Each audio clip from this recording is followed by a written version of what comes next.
নমস্কার বন্ধুরা, আপনাদের আধার কার্ডের সাথে যেই পুরনো ফোন নাম্বারটি লিঙ্ক করা আছে সেই ফোন নাম্বারটিকে আপনারা কিভাবে চেঞ্জ করবেন বা নতুন ফোন নাম্বার কিভাবে আপডেট করবেন সম্পূর্ণ ভিডিওটি দেখতে থাকুন। তো আপনারা আপনাদের ফোনের হোম পেজে চলে আসবেন। সেখান থেকে আপনারা প্লে স্টোর দিয়ে আধার যে অ্যাপটি আছে সেই অ্যাপটি আপনারা ডাউনলোড করে নেবেন, প্লে স্টোরে পেয়ে যাবেন। তো এরপর নিচে লেখা যে বিইং জার্নি বলে যে লেখাটি আছে সেই লেখাটির উপর টাচ করবেন। টাচ করার পরে কন্টিনিউ রেজিস্ট্রেশন, এখানে আপনার এন্টার ইওর আধার নাম্বার দেবেন।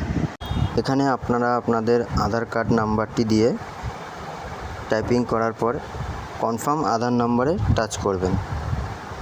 টাচ করার পর নিচে যে বক্সটি আছে সেই বক্সটির উপর টাচ করে কন্টিনিউ বাটনে টাচ করবেন। এরপর নেক্সট পেজে চলে আসবে, সেখানে কন্টিনিউ টু সেন্ড SMS সেইখানে টাচ করার পর উপরে একটি বক্স আসবে, সেখানে আপনারা সেন্ড বলে নেভার অলওয়েজ বা অলওয়েজ অ্যালাউ বলে যে কোনো একটি অপশানে টাচ করবেন। টাচ করার পরে আপনাদের এখান থেকে সিমটি ভেরিফিকেশান হবে। ভেরিফিকেশান হওয়ার পরে আপনাদের সামনে আপনাদের স্টার্ট ফেস অথরাইজেশন যে অপশানটি আছে এখানে আপনাদের ফেস দিয়ে লগ ইন করতে হবে। তো আপনারা সেই ব্যক্তিরই আধার কার্ডের নাম্বার দিয়েছেন সেই ব্যক্তির ফেস দিয়ে আপনারা এখানে লগ ইন করবেন। লগ ইন করার পরে আপনাদের সামনে এখানে আপনাদের নামটি দেখতে পাবেন, যেই ব্যক্তির আধার কার্ড সেই ব্যক্তির আধার কার্ড নামটি আপনারা দেখতে পারেন। এরপরে আপনারা এখানে 6 ডিজিটের একটি পিন জেনারেট করে নেবেন। যদি প্রথমবার আপনারা এই পেজে লগ ইন করে থাকেন তো আপনাদের একটি 6 ডিজিটের পিন আপনাদের এখানে রেজিস্ট্রেশন করতে হবে। তো আপনারা আপনাদের ইচ্ছে মতন একটি পিন আপনারা জেনারেট করে নিচে কনফার্ম বাটনে টাচ করার পরে এখানে একটি বক্স আসবে, সেখানে আপনারা অ্যালাউ পারমিশন করে টাচ করবেন। অ্যালাউ পারমিশন টাচ করার পরে আপনাদের সামনে আপনাদের আধার কার্ডটি ওপেন হয়ে যাবে। এরপরে আপনারা আপনাদের আধার কার্ডটি দেখতে পারবেন।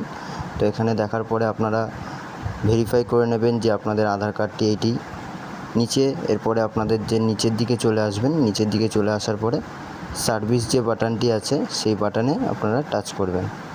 সার্ভিসে টাচ করার পরে উপর দিকে চলে আসবেন, দেখবেন আপডেট মোবাইল নাম্বার এই লেখাটির উপরে টাচ করবেন। তো এখানে টাচ করার পর এখানে